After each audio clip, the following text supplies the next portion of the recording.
We've had a very, very rough winter and a very slow spring. Snow as late as a few weeks back. But this lettuce came up on its own anyway. And it is finally warming up, so I should be seeing more things making progress. Over here we have kaleettes, which I grew from seed. Put them out here, but this past week has been really, really cold, so they didn't make any progress. Have I got the camera on them? Let's see here. Yeah, that's the kaleettes there. And over here, more lettuce that came up by itself. And over here, my poor little orchid peppers. I was dumb enough to put them out here before it got really warm. So they're going to have to struggle back. They will, but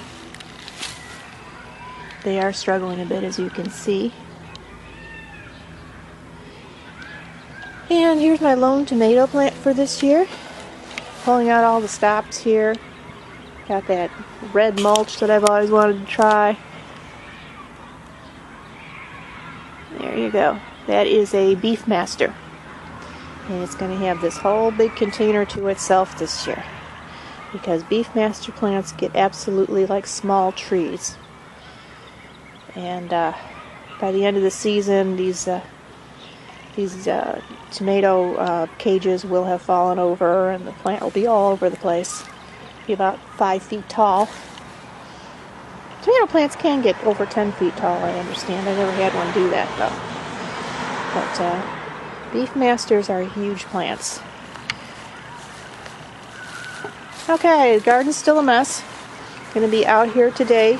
This week it is warming up quite a bit, so I'm going to be out here all day trying to get rid of these weeds. Over here we have some purple potatoes. There we go. And these are purple potatoes from last year that sat in my refrigerator all winter long, and I finally threw them out here. They weren't really big enough to eat. There we go. But these are from the store. I forget what purple potatoes they are. I'll have to think about that for a while. I know these were Purple Pirate or something like that, but these I can't remember. These are the newer ones that I can't remember. So, Purple Majesty? That's what they are. Purple Majesty. And there is a... I hope I got it. I don't know if I have it. There it is.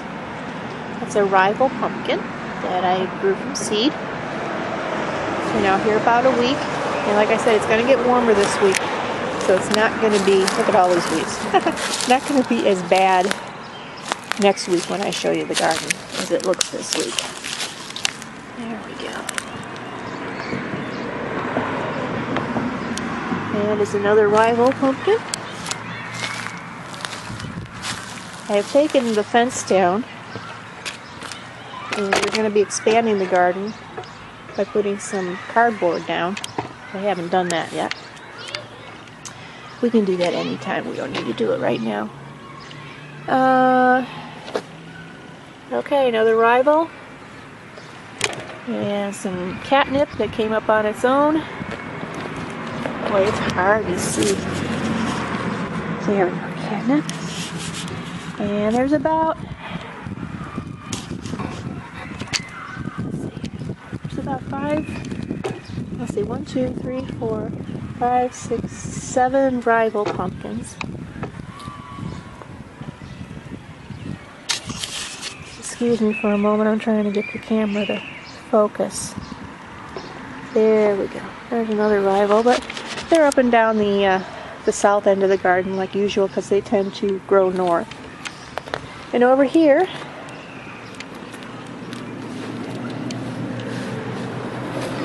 I've got big moose.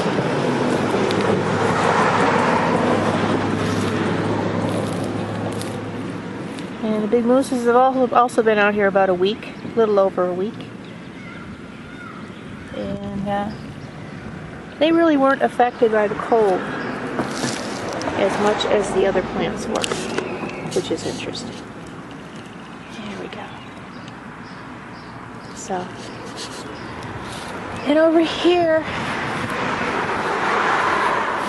I just put in the ground something called a sweet dumpling squash.